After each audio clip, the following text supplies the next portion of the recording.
Бүгдэнд нь энэ өдрийн мэндийг хүргэе. Би өнөөдөр PMP шалгалтанд хэрхэн бэлдсэн бэ? Яаж сертификат авсан бэ? Гэт өөрийнхөө туршлагаа суулцъя гэж бодлоо. За, юуны түрүүнд болохоор PMP гэдэг нь ямар шалгалт вэ? PMP гэдэг нь болохоор Project Management Professional буюу төслийн менежерийн мэргэжсэн шалгалт байгаа. За, тэгээд PMP шалгалт нь болохоор 180 асуулттай 230 минутын ерөнхийдөө 4 цагийн урттай 180 асуултыг 4 цагийн хугацаанд хийж гүйцэтгэдэг ийм мэргэжсэн шалгалт байгаа. За, PMP сертификатыг би бол бараг 6-7 жилийн өмнөөс л авъя гэж бодож исэн. Тэгээ яг түрүү жилээс зорилго болгоод шалгалтандаа бэлдээд тэгээд сертификат авсан байгаа. За, энэ сертификатыг авахд болохоор хамгийн гол нөлөөлсөн зүйлсүүдээ болохоор энэ дээр бичсэн байна. За, нэгдүгээрт нь болохоор би body program гэдэг энэ хөтөлбөрт бол бүртгүүлсэн. За, энэ body програмыг би яаж анх мэдж авсан бэ гэхээр PMI Mongolia chapter гэд байдаг. Тэгээд PMI Mongolia chapter-ийн annual митингэд 24 оны сүүлээр annual митингэд нь би суугаад ийм body program гэж байдгийн байна. Тэгээд PMP сертификат авсан хүмүүс тэгээд ментор болоод өөр авахар зорж байгаа хүмүүст бол менторлоод хамтдаа багийг бүрдүүлээд тэгээд нэг сар болгон уулзалтууд хийгээд тэг хамт бэлдээд явд юм байна гэдгийг анх мэдж авсан. Тэгээд body програмд бол хамгийн анх 25 оны ихэнд би бүртгүүлсэн. За, тэгээд PMP шалгалт маань өөрөө яг нэг IELTS TOEFL шиг шууд төлбөрөдлөөд бүртгүүлэх боломжгүй. Энэ нь болохоор мэргэжсэн шалгалт болохоор заавал аппликейшн шалгалт өгөх эрх авахын тулд эхлээд аппликейшн бөглөдөг байгаа. За, энэ аппликейшн нь болохоор хоёр зүйлийг шаарддаг. Нэгдүгээр нь болохоор тухайн хүн 3 жил төсөл дээр ажилласан туршлагатай байх. Тэгээд аппликейшн дээр өөрийнхөө ерөнхий мэдээллүүдийг бөглөөд тэгээд 3 жилийн туршлагаа төслөө ямар ажил төсөл дээр ажилласан тэр туршлагаа бөглөөд тэгээд submit хийдэг. Мөн хоёр дахь шаардлага нь аппликейшн бөглөхөд хоёр дахь шаардлага нь болохоор 35 цагийн хичээл үзсэн байх шаардлагатай байдаг. Ийм хоёр үндсэн шаардлагыг давж байж одоо аппликейшнээ бөглөж явуулдаг. За, body програмд бүртгүүлсний бас нэг давуу тал нь юу байсан бэ гэхээр би энэ аппликейшн бөглөөд одоо нэг төслийн 3 жил ажилласан туршлагаа биччихээд би менторороо ревю хийлгэж шалгуулсан. Тэгээ ментор маань болохоор бас энэ аппликейшнаа хэрхэн бөглөх үү, төслийн туршлагаа хэрхэн бичих үү гэдэг дээр надад бас зөвлөгөө өгсөн. Энэ нь болохоор бас маш үр дүнтэй байсан. За, тэгээд аппликейшнаа бөглөөд шалгалт өгөх хэрэгтэй болчихж байгаа. За, тэрнийхээ дараа би шалгалтандаа хэрхэн бэлдсэн бэ? За, шалгалтандаа болохоор ерөнхийдөө онлайн хичээл болон унших номнуудаас ингэж бэлдсэн. За, онлайн хичээлийн хувьд болохоор би 35 цагийн Дэвид Макланы онлайн хичээлийг үзэж дуусгасан. Давхар би Дэвид Макланы YouTube дээрх бичлэгүүдийг үзэж нэлээд бараг дийлэнх бичлэгийг үзэж дуусгасан. Яагаад тэгэхээр Дэвид Маклан болохоор маш ойлгомжтой юмыг тайлбарладаг. Бас маш сонирхолтой байдаг. Бичлэгнүүд маш бүтээлж. Тийм болохоор одоо Дэвид Макланы хичээлүүд бол надад ойлголтуудыг маань нэмэхэд маш сайн үр дүнтэй байсан. Хоёр дахь миний хийсэн зүйл болохоор би PMI Study Hall-ыг худалдаж авсан. За, PMI Study Hall гэдэг нь яг юу юм бэ гэхээр энэ нь болохоор mock testүүд байдаг. За, яг шалгалттай ч адилхан асуултууд байдаг. Тэгэхээр тухайн асуултуудыг мини тест, full mock test гэчингүүд 180 асуулттай 4 цагийн шалгалтаа өгч болно гэсэн үг. За, би тэгээд study hall худалдаж аваад 7 хоногтой мини тестүүдийг хэд хийгээд тухайн мини тестүүд дээр ревю хийгээ, full mock тестийг 7 хоногтой нэг удаа хийгээ, тухайн full mock тестаа бас ревюлээд явсан байгаа. За, уншсан материалуудын хувьд болохоор би study notes ерөнхийдөө болохоор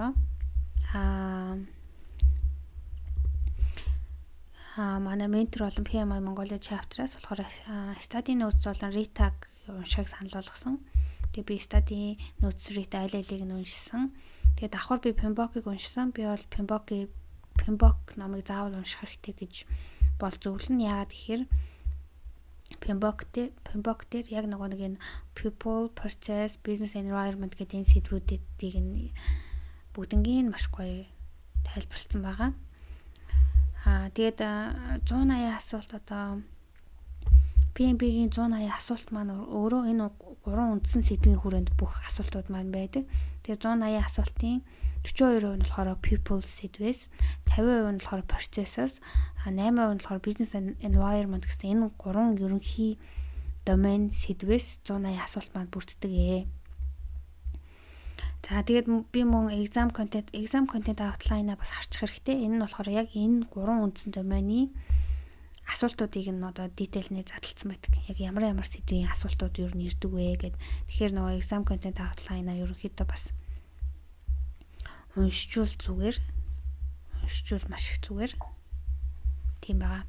За тэгээд би эхлээд энэ онлайн хичээлүүдэд үзээд дуусгаж байгаа. Номоо уншаад дуусгаж байгаа. За тэгэнгүүтээ mock test-ууд ингээд дахин өгөөд бэлдээд эхэлсэн.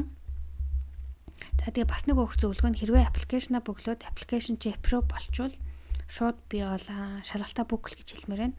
Яагаад тэгэхээр 1 сар юм уу 1-2 сарын хугацаанд шалгалтаа bookчвол зүгээр тэгжиж нөгөө өөртөө ачаалал өгөөд илүү нөгөө хурдтай бэлтгэж чинь мотивац болж өгнө. Тэгэхгүй нөгөө шалгалтаа bookхгүй яваал хүмүүс яваал байдаг. Тэгээд нөгөө 4-5 сар ерөөсөө шалгалтандаач бэлдэхгүй тэгээд нөгөө нэг хугацаанд дуусгаад сандрах тохиолдлууд бас байдгаа. Тийм болохоор хэрвээ аппликейшн чинь approve болсон л шалгалтаа бүглээд тэгэнгүүтээ mock test-үүдээ маш сайн өгөөд ойлгоогүй сэдвүүдээ дахиж хараад одоо энэ mock test-аа өгөөд би аль домен дээр нь илүү алдаад байна. Тэр доменоо эргүүлээд энэ source номнуудаасаа уншаад тэгээд дахиад шалгалтаа өгөөд ийм маягаар ер нь бол өөрийгөө review хийж бэлдсэн. Энэ нь болохоор маш үр дүнтэй байсан. Бас нэг миний бэлдсэн аргачлал юу вэ гэхээр одоо PMI study hall дээр mock test-үүд өгөөд алдсан сэдвүүдээ ChatGPT-гээс би асуусан. За яагаад тэгэхээр нөгөө онлайн хичээлийн номнууд ч бүгд англи хэл дээр байгаа. Тэгэнгүүт бас нөгөө ойлгохгүй тохиолдлууд бас надад бас байсан. Тийм болохоор ойлгохгүй сэдвүүдээ ChatGPT-гээс тайлбарлаж өгнө үү гэдээ асуунгууд монголоор маш ойлгомжтой бүгдийг тайлбарлаад өгсөн. Тэгэхээр тэгж бас нөгөө нэг хэрвээ мэдлэгийн зөрүүтэй ойлголтуудаа ойлгохгүй байгаа тохиолдолд бас ChatGPT-г би бас давхар ашигласан. Энэ бол маш үр дүнтэй байсан. За энэ дээр болохоор би нөгөө түрүүний хэлсэнчлэн бүх source-ууд байна. Мэдээж би хамгийн түрүүнд одоо PMI Mongolia chapter руу body програмууд байгаа чат хүчээд асууж болно. Эсвэл сар болгоны ивентүүд нь постоор ордог. Тэрэнд нь очиж суугаад бүртгүүлээд body програмд орж болно. Энэ нь болохоор үн төлбөргүй. Тэгээд нөгөө ганц шаардлага нь болохоор PMI Mongolia chapter-ийн member гишүүнүүд боломжтой. Тэгэхээр би бол member болоод body програмд орчуул зүгээрээ гэж зөвлөмөр байна. Тэгээ member болоход нэг 200-аас 300 мянган төгрөг байдаг шиг санагдаж байна. Тэгээ member болсноороо бас олон даваа талтай тухайн жилжингээ PMI Mongolia chapter-аас зохион байгуулж байгаа ивентүүд дээр үнэгүй оролцох даваа талтай. За энэ дээр миний одоо үзсэн нэг гол YouTube дээр David McLean-ы хичээлүүдийг би үзээд явсан. За аппликейшн дээр Udemy-г татаад 35 цагийнхаа хичээлийг бол үзээд дуусгасан. За энэ дээр болохоор нөгөө Rita-гийн ном байна. Тэгээ study notes байна. Миний 2 гол уншсан ном. Тэгээ энэс гадна бол Pembroke-ыг бол заавал унших хэрэгтэй. За тэгээд хамгийн чухал зүйл бол study hall mock test байгаа. За PMI-ийн вебсайт руу ороод энэ study hall-ыг худалдаж авах боломжтой. Ерөнхийдөө 2 пакэж байгаа. За нэг нь болохоор $34, 2 full mock testтэй, 15 мини асуулттай, 200 questionтэй. За $55-ын нь болохоор 5 full mock testтэй ийм пакэж байгаа. Би болохоор $55-ийн илүү аваасаа гэж бодож байна. Яагаад гэвэл 5 full mock testтэй илүү олон тест бөглөх боломжтой. Тэгээ энэ нь өөрөө болохоор 3 сарын хугацаатай. Тэгэхээр шалгалтанд өгж эхлээл ер нь бол study hall авчвал зүгээр. Гэхдээ эхлээд нөгөө номнуудаа үзээд хичээлээ үзэж дуусчаад бас авч болно. Тэгээ шалгалтанд тэнцэх гол зүйл чинь өөрөө л study hall дээр хэр их practice-ийн тэгээ хэр их сайн оноо авж байна. Тэр нөлөө чинь ер нь бол шалгалтанд тэнцэхгүйгээ тэрүүгээрээ барагцаалтчиж болно. За PMI study hall бүртгүүлсний дараа бол вебсайт нь ингэж харагддаг. За энэ дээр болохоор яг оноонууд чинь гарчин. За ямар full mock test дээр ер нь бол хэдэн оноо авж байна гэх мэтчлэн өөрийгөө үнэлээ авчнаа. За тэгэнгүүтээ энэ хэсэг дээр болохоор шалгалтынхаа өдрийг тавьчвал за шалгалт болохоор чинь тэдэн өдөр үлдсэн байх шүү гэд өдрүүд нь хараад тавьчин. Тэгэхээр өөрийгөө ер нь бол ревю хийхэд бол энэ маш чухлаа. Тэгэнгүүтээ ерөнхийдөө нөгөө нэг full mock test одоо энэ study hall дээр full mock test хийгээд 70-аас дээш авч байвал шалгалтандаа бүртгүүлээд шалгалтандаараа ер нь бол сертификат авах бүрэн боломжтой гэж үздэг. Хэрвээ 70-аас доош авч байвал дахиад сайн бэлдэх хэрэгтэй гэж би бол зөвлөмөр байна. Хэрвээ шалгалтаа бүгэлцэн тэгээ 50 ч юм уу 60 авч байгаа тохиолдолд шалгалтынхаа хугацааг жоохон сунгаад арай илүү дахин бэлдээд өөртөө илүү ихтэй болоод 70 авсан тохиолдолд бас шалгалтаа өгөөрэй гэж хэлмээр байна. Яагаад гэвэл энэ ч өөрөө сая төгрөгийн үнэтэй нэлийн үнэтэй шалгалт болохоор би бас маш сайн бэлдэж байгаад өгөөд авбал зүгээрээ гэж хэлмээр байна.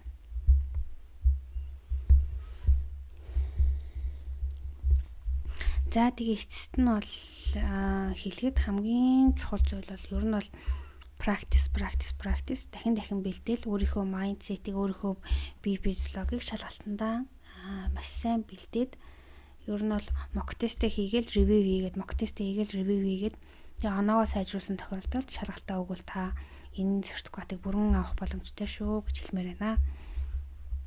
За тэгээд миний сувгийг болохоор маш олон хүмүүс subscribe хийгээг үздэг. Тийм болохоор үздэг юм байлээ. Тэгэхээр хэрвээ таалагдчихвэл subscribe хийгээрэй. Миний сувгийг дагаарай. Би илүү олон бичлэг оруулах болно. За баярлалаа.